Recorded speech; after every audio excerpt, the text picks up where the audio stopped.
নমস্কার বন্ধুরা, Bipasha food and রেসিপিতে আপনাদের সকলকে স্বাগত জানিয়ে আজকের রান্নাটা শুরু করছি। আজকের রান্না হলো জিরা রাইস আর ডিম বাহারি। ডিম বাহারি আর জিরা রাইসের জন্য আমি কী কী উপকরণ নিয়েছি একবার দেখিয়ে দিই। এখানে আগে থেকে ধুয়ে রাখা বাসমতি রাইস আছে, পেঁয়াজ কুচি আছে, শুকনো লঙ্কা, দারুচিনি, এলাচ, তেজপাতা, গোটা জিরে, অল্প একটু চিকেন মশলা, ঘি, সর্ষের তেল, শুকনো লঙ্কা, গোটা জিরে, তেজপাতা দুটোতেই লাগবে, কাঁচা লঙ্কা, ধনেপাতা কুচি আর রসুন গোটা গোটা, আর টমেটো বাটা, টক দই ফেটিয়ে রাখা, আদা বাটা, রসুন বাটা, কাশ্মীরি লঙ্কা গুঁড়ো, হলুদ গুঁড়ো, লবণ, জিরে গুঁড়ো, সর্ষের তেল, চিনি আর 6টা ডিম নিয়ে নিয়েছি। গ্যাসটা আমি অন করে নিয়েছি। ডিমগুলো বসিয়ে দেবো সেদ্ধ করতে।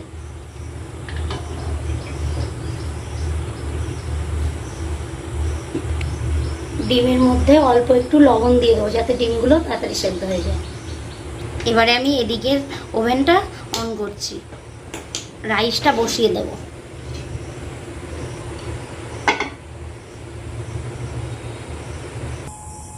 জলটা গরম হয়ে গেছে, এবার আমি চালটা দিয়ে দেব।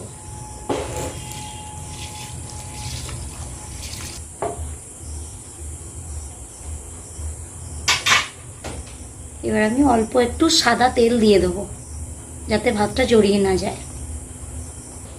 এবার আমি 1 চামচ লবণ দিয়ে দেবো। একটা কথা বন্ধুরা, জিরা রাইসের জন্য যখন ভাতটা করা হবে তখন ওই জলের মধ্যে কিন্তু গোটা এলাচ, দারুচিনি এগুলো কিছুই দেবো না, কারণ এটা তো শুধু জিরা রাইস হবে।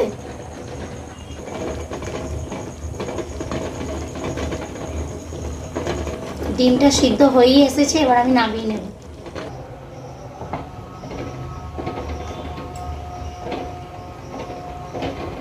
দেখুন বন্ধুরা, ভাতটা হয়ে গেছে, এবার আমি নামিয়ে নেব। জিরা রাইস করব, এবার আমি কড়াইটা বসিয়ে দিচ্ছি।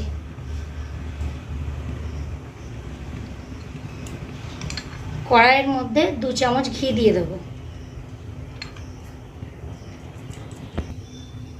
ঘি গরম হয়ে গেছে, এবার আমি তেজপাতা, 2টো শুকনো লঙ্কা আর গোটা জিরে দিয়ে দেব।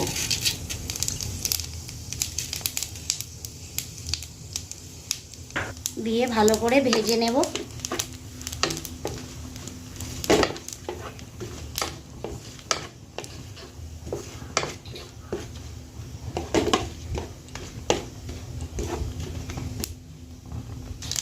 এবারে আমি রাইসটা দিয়ে দেব কড়াইয়ের মধ্যে।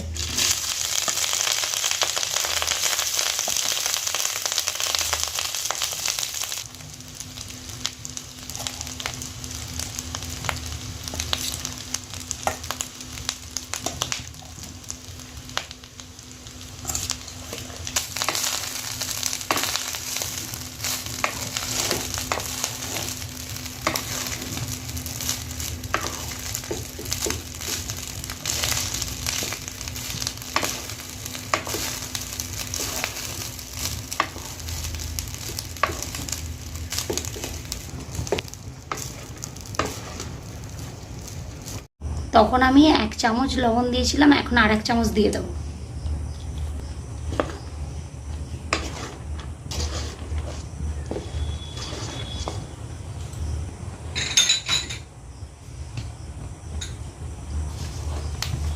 দু চামচ চিনি দিয়ে দেবো। চিনিটা দিয়ে আমি নেড়ে নেব। এবার আমি ধনেপাতা কুচি দিয়ে দেবো, দিয়ে নেড়ে নেব। জিরা রাইস আমার হয়ে গেছে, এবার নামিয়ে নেব। দেখুন বন্ধুরা, ডিমগুলো কিভাবে কেটে নিয়েছি।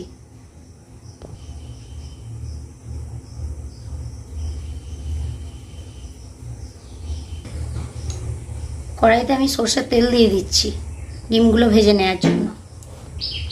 তেলের মধ্যে আমি অল্প লবণ দিয়ে দেব।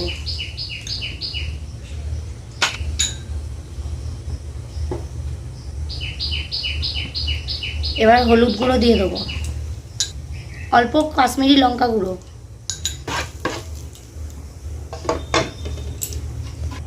এবার আমি ডিমগুলো ভেজে নেব।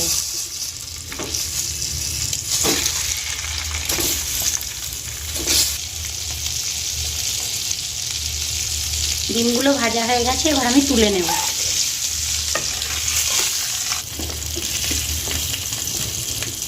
ডিমগুলো ভাজা হয়ে গেছে, আমি তুলে নিয়েছি সব কটা। কড়াইতে আমি সরষের তেল দিয়ে দিচ্ছি। তেল গরম হয়ে গেছে, এবার আমি ফোড়নে তেজপাতা, দুটো শুকনো লঙ্কা, একটা দারুচিনি, দুটো এলাচ আর গোটা জিরে দিয়ে দেব।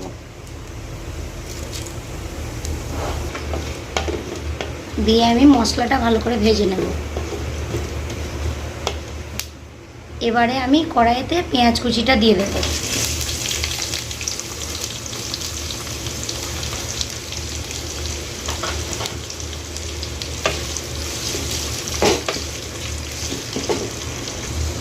পেঁয়াজটা যাতে তাড়াতাড়ি ভাজা হয়ে যায়, আমি একটু লবণ দিয়ে দেবো।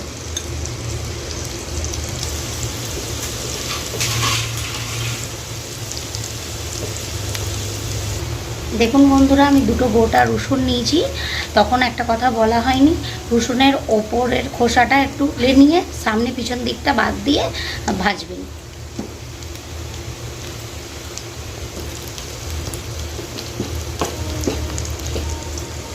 এই ডিম বাহারি রান্না করার জন্য অবশ্যই দুটো গোটা রসুন লাগবেই। পেঁয়াজ রসুনটা ভাজা হয়ে গেছে, এবার আমি আদা বাটাটা দিয়ে দেব।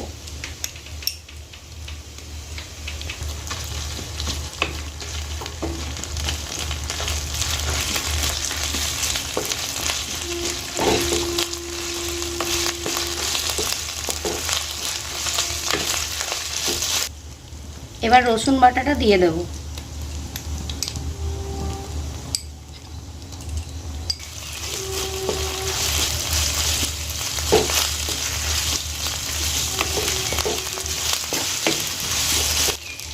এবারে আমি 2 চামচ জিরে গুঁড়ো দেব।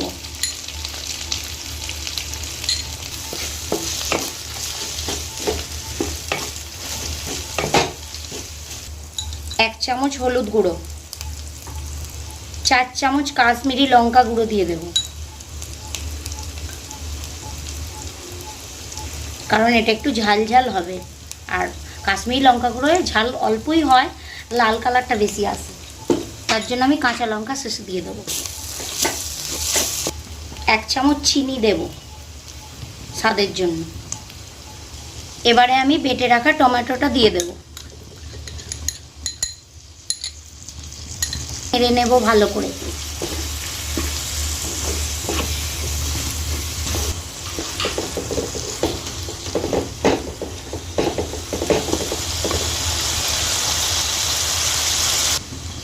এবার আমি ফেটিয়ে রাখা টক দইটা দিয়ে দেব।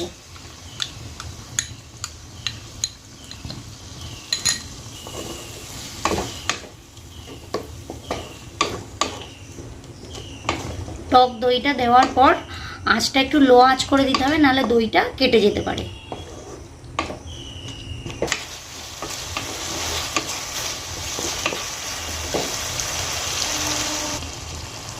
এখন 1 চামচ মতো লবণ দেবো, আগে দিয়েছি। দেখুন বন্ধুরা, মশলাটা থেকে কেমন তেল ছেড়ে দিয়েছে। এবার আমি পরিমাণ মতো জল দিয়ে দেবো, যে যেমন ঝোল খাবেন সেরকম জল দেবেন।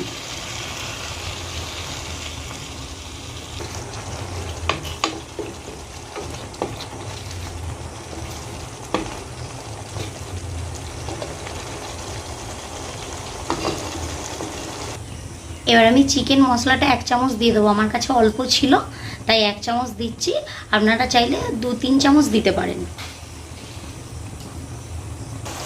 আমি আর 1 বাটি জল দিয়ে দেবো, কারণ গ্রেভিটা বসে যাচ্ছে আস্তে আস্তে।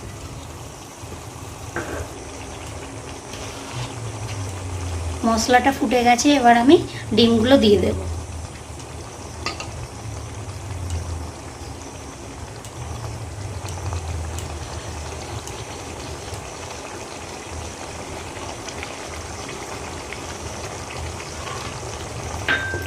এবার আমি 4টে কাঁচা লঙ্কা দিয়ে দেবো, চেরা কাঁচা লঙ্কা।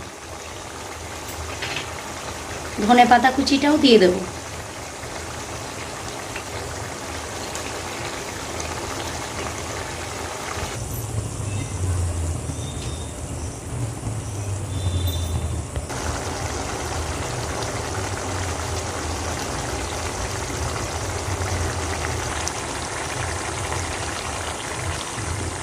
ডিম বাহারি আমার হয়ে গেছে, এবার আমি নামিয়ে নেব।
বন্ধুরা, খাবারটা খুব সুন্দর হয়েছে খেতে, আপনারাও বাড়িতে বানিয়ে দেখবেন, খেতে ভালো লাগবে।